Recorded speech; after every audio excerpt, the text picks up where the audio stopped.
For President Trump and his Democratic rival Joe Biden, these final days are all about the battleground states.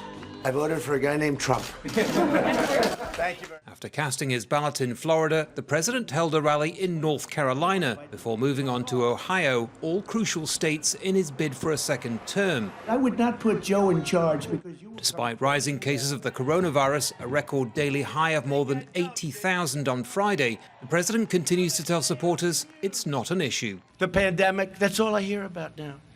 That's all I hear. Turn on television, right? COVID, COVID. COVID, COVID, COVID, COVID. A plane goes down. 500 people dead. They don't talk about it. COVID, COVID, COVID, COVID. By the way, on November 4th, you won't hear about it anymore. I wish I could go to car and meet you all. In Joe Biden's home state of Pennsylvania, the former vice president took a different tone. He told the gathered crowd he'd secure jobs, keep health benefits, and tackle the coronavirus. President Trump took Pennsylvania by the narrowest of margins in 2016. The Biden campaign wants to change that. We have 10 days left, and it may come down to Pennsylvania. And I believe in you. I believe in my state.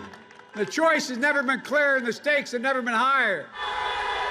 Are you fired up? In Miami, former President Barack Obama spoke to voters at a drive-in rally. Still a popular figure in the Democratic Party, he urged people to vote, telling the crowd that Trump doesn't have what it takes to lead the country. Miami, listen, if he can't answer a tough question like, what would you like to do in your second term? Then it's our job to make sure he doesn't get a second term.